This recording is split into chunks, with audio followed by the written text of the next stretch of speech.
जय हिंद। स्वागत है आपका हमारे ई पाठशाला सेंटर यूट्यूब चैनल में। आज हम करने वाले हैं छात्रावास अधीक्षक 2016 प्रश्न में जो मैथ्स के प्रश्न पूछे गए थे उसका पार्ट नंबर 2। इससे पहले हमने एक पार्ट अपलोड किया जिसमें 10 प्रश्नों को बहुत आसानी से बनाना सिखाए थे। आज उसी पार्ट में हम सीखेंगे कि कैसे अन्य प्रश्नों को आप आसानी से बना सकते हो। ठीक है, चैनल पर नए हैं तो पहले पूरा वीडियो देख लीजिएगा। चैनल कंटेंट पसंद है जरूर चैनल को सब्सक्राइब और वीडियो को लाइक कीजिएगा। साथ में देखिएगा यदि मैथ्स यदि आपको बहुत डीपली पढ़ना है, डीप से पढ़ना है, तो आप हमारे इस चैनल के प्लेलिस्ट में जाकर बहुत सारे मैथ्स के जो चैप्टर हैं जो आपको फ्री में मिल जाएंगे बिना किसी कॉस्ट के। जो आप कंपेयर करके देखिएगा, आपको जो पेड में पढ़ाया जाता है वही फैसिलिटी वही तरीका हम आपको फ्री में दे रहे हैं। ठीक है, अब किसी भी प्रकार की और वीडियो के लिए आप हमको कमेंट करके बता सकते हैं। ठीक है, तो चलिए चलते हैं हम जहाँ पे रुके थे पिछला बार बनाते बनाते प्रश्न को। ठीक है, कहाँ तक बनाए थे हमने? 30 तक 80 तक बना लिया था ना। 81 नंबर स्टार्ट करना था। 81 नंबर स्टार्ट करना था। 81 नंबर का प्रश्न।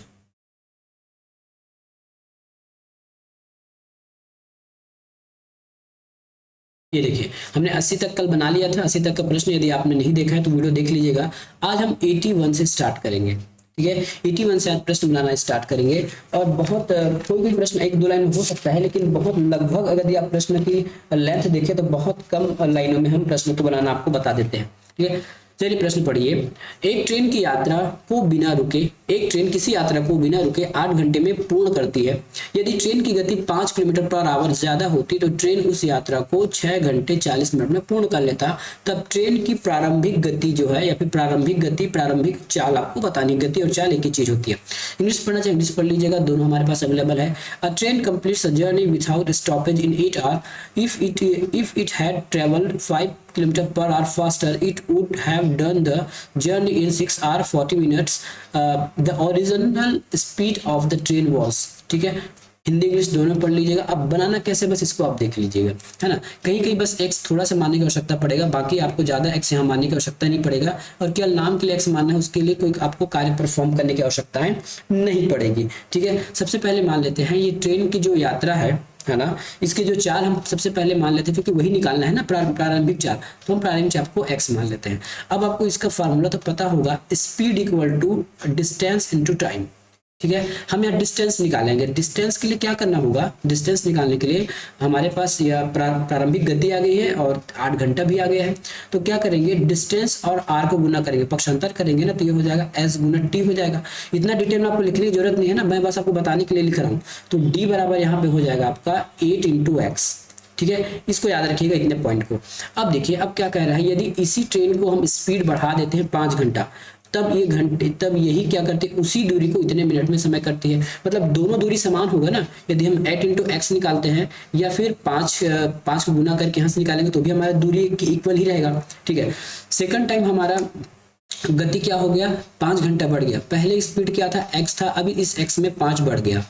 ठीक है, एक्सेस में 5 बढ़ गया और समय भी हमारे पास दिया गया है। चलिए अब इसको सॉल्व करते हैं। तो दोनों का डिस्टेंस सेम होगा। एक डिस्टेंस हमने निकाला 8 इंटू एक्स, और एक बार और डिस्टेंस आप निकालेंगे कुछ इस प्रकार से 40 घंटा प्लस, ठीक है, 40 घंटा प्लस 6 घंटा प्लस 40 मिनट, मिनट को घंटे में चेंज करेंगे तो 60 से भाग देना पड़ेगा ये। तो देखिए, ये ऊपर वाला भी डिस्टेंस एक ही है और नीचे वाला भी डिस्टेंस है, ऊपर नीचे दोनों डिस्टेंस है। इसका मतलब अब ये दोनों डिस्टेंस इक्वल हो गया। तब हम क्या करेंगे, समीकरण में लगा के या फिर दोनों को हम इक्वल कर देंगे। इक्वल करेंगे तो क्या हो जाएगा, 8x हो जाएगा, ये 11 है ना, 8x हो जाएगा। ठीक है, 8x हो जाएगा। उसके बाद आगे क्या हो जाएगा हमारा, ये 5 प्लस x, ठीक है, गुना 6। इसको हम लिख लेंगे 6 प्लस, इसको हम 9 कर सकेंगे तो हो जाएगा 2/3 हो जाएगा। ठीक है, 2/3 होगा। अगर जोड़ेंगे तो कितना हो जाएगा ये, सो एक साथ जोड़ ही लीजिए, दिक्कत मत कीजिएगा। एक साथ हम इसको जोड़ कर ही लिख देते हैं। नीचे नीचे 60 आ जाएगा, ऊपर जो 60 आ जाएगा, 6 6 36 और 40, ये हो जाएगा आपका 460 हो जाएगा। ठीक है, 6 6 36 और 40 हो जाएगा आपका 400 और नीचे में आ जाएगा 60। ठीक है, सॉल्व कर लीजिए इसको, फिर से सॉल्व करेंगे तो 20/3 हो जाएगा। क्या बच जाएगा हमारे पास, 20/3। इसी प्रकार को आपको छोटा छोटा लिखना है, ज्यादा बड़ा लिखने की जरूरत नहीं होगा आपके पास। 8x इज इक्वल टू हो जाएगा, है ना, 5 plus s is equal to x है ना, सॉरी x है, और ये हो जाएगा 20/3। अब 3 को पक्षांतर करेंगे तो 8 दिया 24 हो जाएगा। क्या मैं यहाँ लिख रहा हूँ, देखना ना, 8 दिया 24x हो जाएगा, बिल्कुल हो जाएगा। 20 से अंदर भाग करेंगे तो 20 पंचे 100 हो जाएगा, ठीक है, 20 पंचे 100 हो जाएगा। और 20 को x के भाग में करेंगे तो 20x हो जाएगा। x को हमको x ही निकालना है, x ही निकालना है ना, x निकालना है। तब क्या करेंगे, इस 20x को इधर पक्षांतर करके लाएंगे तो 20 में 24 गया, सॉरी 24 में 20 गया, ये हो जाएगा 4x। और 100 ज्यों का त्यों है, काटेंगे तो 25 बार में कट जाएगा, x की वैल्यू आ जाएगी 25। तो आंसर हमारा आ गया 25 किलोमीटर प्रति आवर। तो कुछ क्वेश्चन हो सकते हैं थोड़ा लंबा हो सकता है, लेकिन इतना भी ज्यादा लंबा नहीं होगा। आप बहुत सारी चीजों को अपने माइंड में कैलकुलेशन करेंगे तो बहुत जल्दी आप प्रश्न को बना पाएंगे, ठीक है, बहुत जल्दी आप बना पाएंगे। इसी को हम बाय ऑप्शन भी बनाने रहते तो वैसे तो हमारे पास देखिए, यदि आपको पास कोई फार्मूला याद नहीं है तो आप बाय ऑप्शन बनाना भी सीख लीजिए, ठीक है। यदि मैं मान के चलूं कि नीचे वाला मेरा आंसर 25 था, मान के चलता हूँ ना, तो मैं 8 और 25 को गुना करूंगा तो मेरा डिस्टेंस निकल जाएगा 25 अट्ठे 200। कितना, 25 अट्ठे 200। अब निकाल के बताता हूँ आपको ना बाय ऑप्शन। वैसे तो आपका आंसर आ गया है, बाय ऑप्शन भी निकालना सीखिए आप। 25 मैं मान के चलता हूँ 25 अट्ठे 200 होता है, ठीक है। तो मेरे पास डिस्टेंस निकल गया 200। अब इसी डिस्टेंस को किस चाल पे चलना है, 5 किलोमीटर एक्स्ट्रा। पहले 25 था, 5 किए तो कितना हो गया 30, भाग दे दीजिए, आपका चाल निकल जाएगा, ठीक है, भाग देंगे तो चाल निकल जाएगा। ये कट गया, ये कट गया, 3 छके 18, 6 त्रिक 18, 6 घंटा आ गया 18। बचा कितना आपके पास, 2 बचा, है ना, बचा कितना आपके पास, 2 बचा, 2 बचा। और फिर से 0 लगाएंगे तो फिर ये सॉल्व करेंगे तो आपका आ जाएगा 40 मिनट आ जाएगा। तो कई बार आप ऑप्शन से भी कर सकते हैं, यदि आपको कुछ भी याद नहीं आ रहा है तो मोटा मोटा आप ऐसा भी करके निकाल सकते हैं। अगला प्रश्न देखते हैं, ये बहुत ईजी है, देखने के लिए आपको बहुत बड़ा दिख रहा होगा लेकिन बहुत ईजी प्रश्न है ये। एक घासलेट का डब्बा है वो जो 3/5 भाग भरा हुआ है। यदि इसमें 6 बोतल एक बार निकालते हैं और वापस 3 डाल देते हैं, 6 निकाले और 3 वापस डाल दिए, तब यह 3 आधा भर जाता है। तो टीन की बोतलों में क्षमता क्या होगी ये बताना है। जब भी ऐसा भाग वाला प्रश्न रहेगा ना तो नीचे वाला आपका पूर्ण रहता है, मतलब पूर्ण संख्या है ये, और ऊपर का जो आपका भाग वाला संख्या रहता है, मतलब बोतलों की जो संख्या है वो 5 है, उसकी पूर्ण रेशियो में पूर्ण उसकी संख्या क्या है 5, मतलब 5 भाग मतलब जितना भी भाग होगा इसमें से 5 उसका पूरा भरा या फिर इसका मूल वैल्यू है, ऐसा मान के चलिए। अब जैसा बोल रहा है वैसा कीजिए, बहुत इजी आपका आंसर आने वाला है। क्या लिखा गया है, 3/5 भाग, 3/5 भाग लिखा है। अब कह रहा है कि 6 बोतल डाला और 6 बोतल निकाला, 3 डाला, इसका मतलब 3 ही निकाला, ठीक है। कोई भी बाल्टी है यहाँ पे, यदि आप यहाँ से 6 बोतल पानी निकालते हो वापस 3 डाल देते हो तो अंदर कितने का आया, 3 डब्बा का, है ना, 3 बोतल का अंतर आया, मतलब 3 बोतल आपने वहां से निकाला, बस यही हुआ। तो जैसे ही आपने 3 बोतल निकालते हो तो 3 आधा भर जाता है। मैंने कहा था 5 पूरा है, यदि मुझे आधा करना होगा 3 को तो कैसा करूंगा, आधा लिखना होगा तो 2.5 करूंगा, 2.5 करूंगा, मतलब 3 बोतल यदि मैंने निकाल दिया तो वो क्या हो गया, आधा हो गया। अब देखिए इसमें अंतर कितना आया, 3 से 2.5, है ना, 0.5 का अंतर आया। कितना का आया, 0.5 अंतर क्यों आया, 3 बोतल की वजह से। मतलब मैं ये बोल सकता हूँ 0.5 का जो मान है वो 3 बोतल के मान के बराबर है। रेशियो में निकालूंगा तो 1 के मान निकालना पड़ेगा, मुझे 1 का मान निकालना पड़ेगा ना। 1 का मान निकालने के लिए क्या करूंगा, इस 3 को 0.5 से भाग दूंगा और गुना किससे करूंगा, मुझे पूरा डब्बा चाहिए ना, तो पूरा बोतलों की पूरा क्षमता चाहिए, और पूरा क्या है यहाँ पे 5 है, ये देखिए, ये हो जाएगा आपका 5 से 15 और 0.5 भाग करेंगे तो ये इसका आपका आंसर आ जाएगा 30। ठीक है, समझ में आया प्रश्न, नहीं आया तो आप कमेंट कीजिएगा या फिर 2 बार देखिएगा, आपको समझ में आ जाएगा। भाग वाले में हमेशा नीचे वाला पूर्ण होता है या पूर्ण होता है, पूर्ण, ठीक है। अब बोला है कि 6 बोतल डाला 3 निकाला, मतलब 6 निकाला 3 डाला, मतलब अंततः 3 ही बोतल वहां से कम आया। और जैसे 3 बोतल कम होता है तो ये 3 से 2.5 बन जाता है। 2.5 कैसे बना, 0.5, और 0.5 की अंतर आ गई 3 बोतल की वजह से, 3 बोतल की वजह से। तो 0.5 की वैल्यू 3 बोतल है, तो 1 बोतल की वैल्यू के लिए मैं क्या करूंगा, 0.5 से भाग दे दूंगा। टोटल कितना है मेरे पास हिस्सा, 5 भाग है, 5 से गुना कर दूंगा, मेरा आंसर आ गया। तो ऐसा आपको बनाना था, ठीक है। चलिए आगे बढ़ते हैं। अगला प्रश्न है, दिए गए चित्र में आपको x का मान निकालना है। ये बहुत इजी है, जब भी कोई ऐसा आकृति आपको दे तो कुछ नहीं करना है, इसको ये और ये इन तीनों को जोड़ दीजिए और जो जोड़ होगा वही इसका आंसर, ठीक है। इन तीनों को जोड़ेंगे तो ये हो जाएगा 135 और यही इसका आंसर है।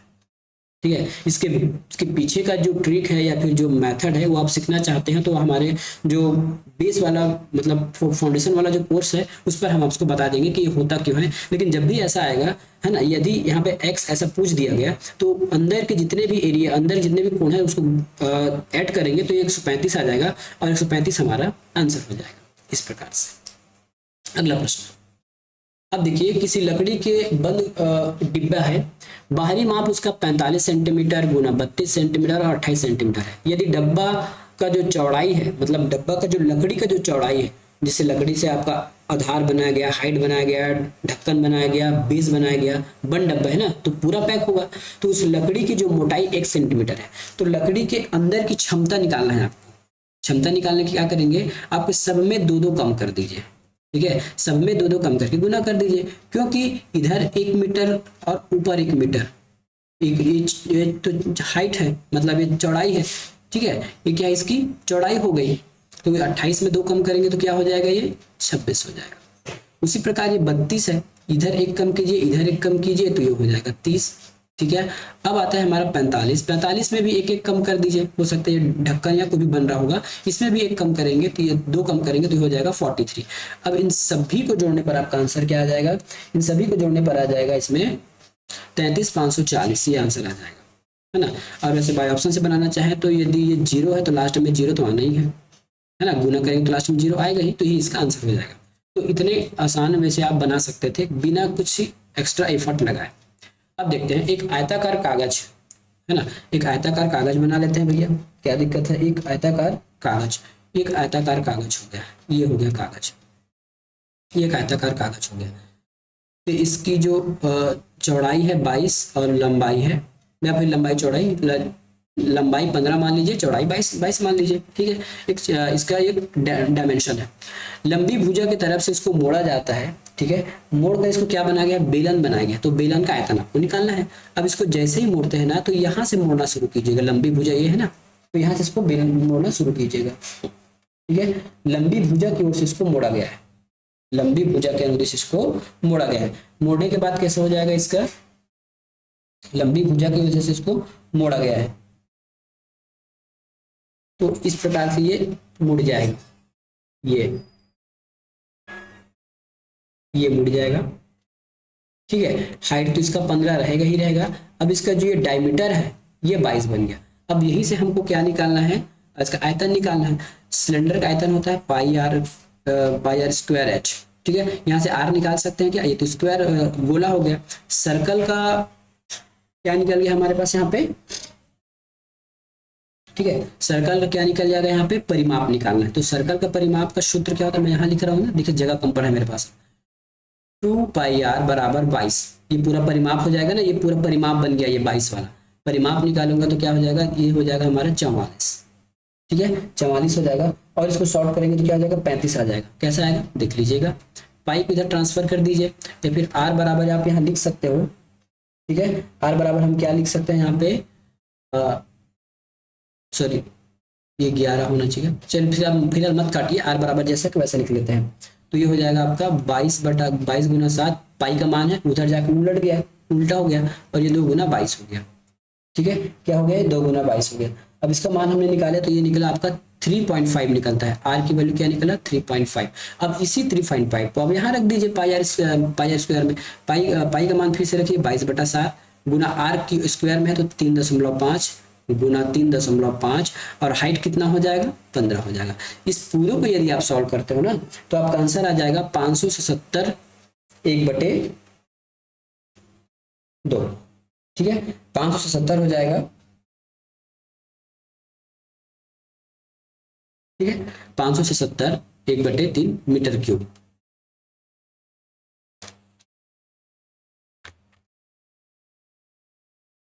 ठीक है, तो इस प्रकार से हमारा आंसर आ जाएगा ऑप्शन नंबर बी, ठीक है, 570.1/2 सेंटीमीटर क्यूब, ठीक है। तो ये हमारा आंसर हो गया।